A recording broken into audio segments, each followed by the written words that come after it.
Continuando con el tipo de prueba, hoy vamos a tocar la prueba de T para datos asociados y el por qué es que escogemos este tipo de prueba.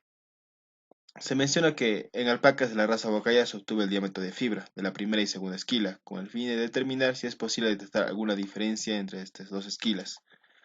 De las alpacas del centro experimental se escogen 10 al azar, cuyos registros fueron los siguientes. Estos son los registros. Y se pregunta, ¿por qué elegimos este tipo de prueba? Es que hay un antes y un después. Es decir, que, por ejemplo, en la alpaca 1 se realiza una primera esquila y luego de cierto tiempo en esta misma alpaca se realiza una segunda esquila, primera y segunda esquila. O sea, hay un antes y un después. ¿Me dejo entender? Como primera, como primer paso, luego de haber identificado luego de haber identificado el tipo de prueba que da.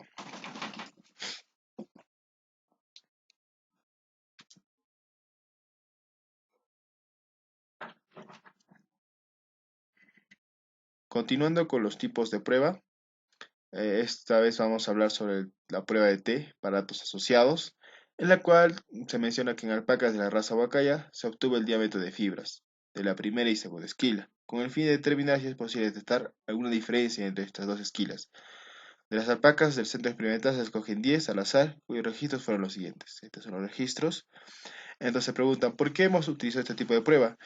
Básicamente se identifica un antes y un después. Es decir, por ejemplo, en la alpaca 1 nos dicen que se realizó una primera esquila. Y en esa misma alpaca, tiempo después, se realizó una segunda esquila. Y así para cada animal.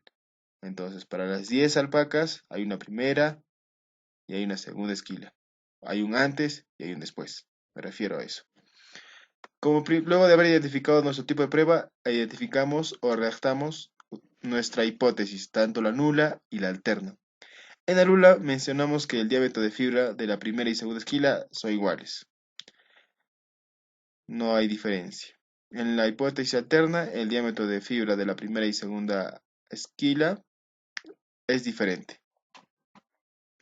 Entonces, una vez identificadas estas hipótesis, vamos a plasmar si aceptamos o no de acuerdo a los datos que nos bote el Infostat.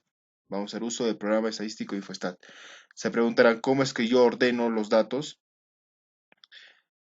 en el programa. Entonces, como les menciono, los datos los colocamos tal cual, no los modificamos, tal cual. Nos ubicamos en el programa, hacemos clic en archivo, clic en nueva tabla y pues nos aparece esto. Como les mencioné, se coloca los datos tal cual como hemos mostrado. Aquí en columna 1 ponemos primera esquila y en la otra ponemos segunda esquila. Y los datos deben estar así. No se modifica mucho, no hay un arreglo. Ahora le damos en estadística, inferencia basada en dos muestras. Bajamos hasta abajo donde dice prueba de T apareada. Ambas variables las seleccionamos y las pasamos al lado derecho. Le damos en aceptar y aceptar. Y nos muestra esto. Ahí está, como se puede observar, ambas variables fueron trabajadas en los 10 animales. Lo que se debe observar si es que ustedes hacen a mano, les debe salir este resultado. Pero como menciono, cuando se hace uso de los programas, nos facilitan si aceptamos o rechazamos nuestra hipótesis nula. En este caso lo que nos importa es este valor.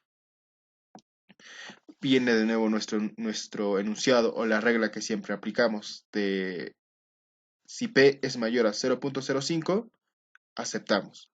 Si P es menor a 0.05, rechazamos nuestra hipótesis nula.